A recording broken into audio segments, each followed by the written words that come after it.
ये कहानी है दिल्ली के सीमापुरी की झुग्गी झोपड़ी में पली बड़ी मधुरा की, जो कि कूड़ा उठाने वाले बहुत ही गरीब परिवार से थी, जिसके घर के आसपास का वातावरण बद से बदतर था। घर के पास बहता नाला, भिनभिनाती मक्खियां और कूड़े के बड़े बड़े ढेर लगे थे। पर जीवन यापन के लिए उन्हें ऐसी परिस्थिति में रहना ही पड़ता है।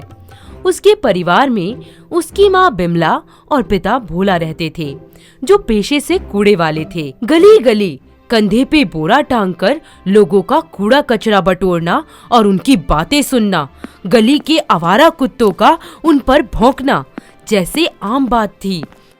पर पेट पालने के लिए उन्हें इन सब समस्याओं से जूझना पड़ता है। वहीं उनकी बेटी मधुरा भी इसी काम में लग जाती है। ऐसे ही एक शाम, ए मधुरा, तनिक एक गिलास पानी दो बेटिया। अम्मा, ये लो पानी।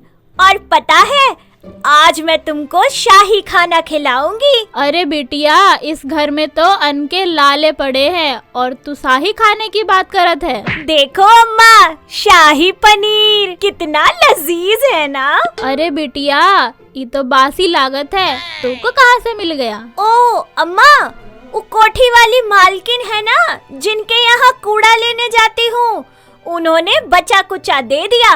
बासी हुआ तो क्या हुआ, हमारे घर में तो इतना भी नहीं है, आज यही खा लेंगे। इस तरह दिन बीतते जाते हैं। बेचारा गरीब परिवार, कई बार तो उनके घर में खाने का एक दाना तक नहीं होता था। अगर कोई रहम खाकर कुछ दे भी देता तो पूरा परिवार थोड़ा थोड़ा बांटकर खा लेता। ऐसे ही एक दिन मधुरा कंधे पे बोरा टांगे पास के मोहल्ले में कूड़ा मांगने निकलती है। नंगे पांव गर्मी में चल चलकर वो एक घर की सीढ़ियों पर जा बैठती है।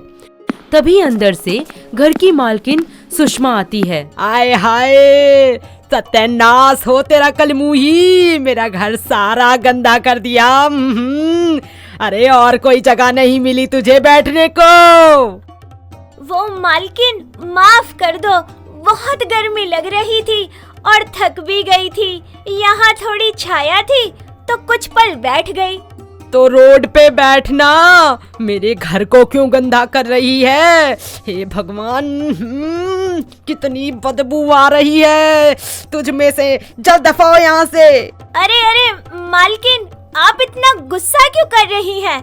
मैं अभी साफ कर देती हूँ। अरे रे रे, छी छी, हाथ मत लगा एक भी चीज को। आय हाय, पता है कितना महंगा है, और तू तू न जाने कितने दिन से नहाई तक नहीं होगी। कूड़े की तरह तेरी शक्ल है, छी छी, और हाथ पैर तेरे चक पक पक पक। सुषमा को यूं चिल्लाता देख अंदर से उसका बेटा सोमिल बाहर आता है और अपनी माँ को शांत करवाने की कोशिश करता है। अरे माँ, शांत हो जाओ यार, क्यों खामखा चिल्ला चिल्ला कर अपना बीपी बढ़ा रही हो? अरे इस कूड़े वाली को देख, हमारा सारा घर गंदा कर दिया। महारानी यहाँ बैठकर आराम फरमा रही थी, मार इसके दो। अरे माँ यार, अंदर जाओ आप, मैं बात करता हूँ। सुनिए, माँ की तरफ से मैं माफी मांगता हूँ आपसे। अरे नहीं नहीं साहब, आप क्यों माफी मांग रहे हो?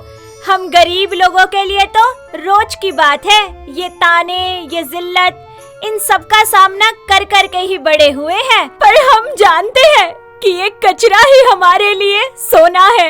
हमारा पेट इसी से भरता है। समझ सकता हूँ मैं। तुम्हारे पास चप्पल नहीं है? नंगे पैर धूप में पैर नहीं जलते क्या तुम्हारे? अरे साहब, क्या धूप क्या छाया, सब है परमात्मा की माया। काम तो करना ही पड़ेगा ना, पेट भी तो पालना है। इतना कहकर मधुरा अपना कूड़े का बोरा लेकर वहाँ से चली जाती है और उसकी कही बातें सोमिल के दिल को भा जाती हैं। वो मन ही मन उसके बारे में सोचने लगता है। कुछ दिन बीत जाते हैं। मधुरा फिर से कूड़ा मांगने के लिए उनकी गली में आती है। उसकी आवाज सुनकर सोमिल भागता हुआ अपने घर के बाहर आता है। उसके हाथों में चप्पल का एक नया जोड़ा होता है।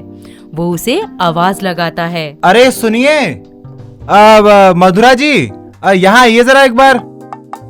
जी साहब, मुझे बुलाया क्या आपने? अभी आती हूँ। अरे नहीं नहीं, मैं तो आपको कुछ देना चाहता हूँ।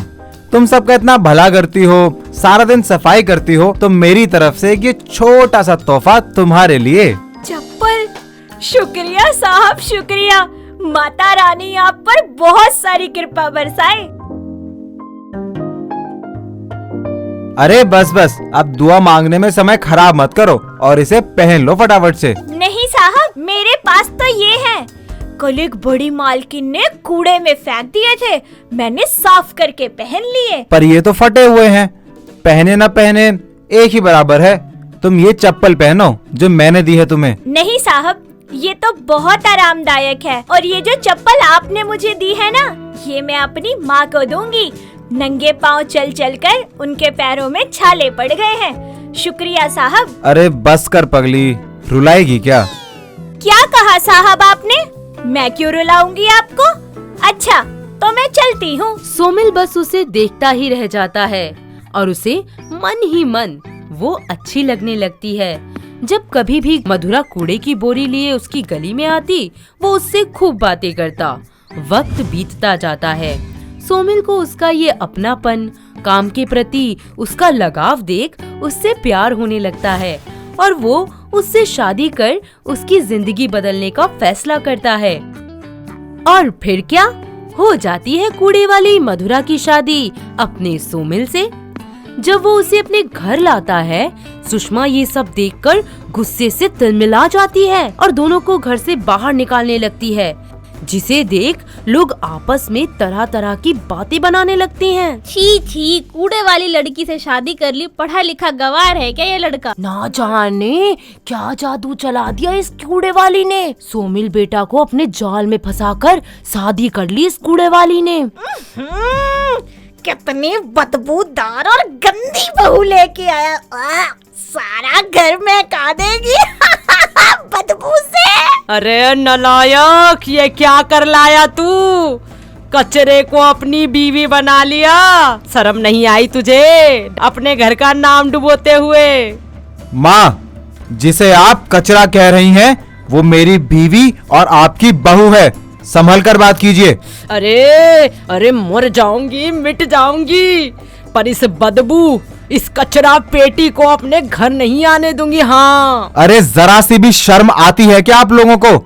यह आपका फैलाया हुआ गंद अपने हाथों से उठाकर लेकर जाती है ताकि आप लोग स्वच्छ रह सकें, आपके बच्चे बीमार ना हो, और आप लोग उसे कूड़ा कह रहे हैं।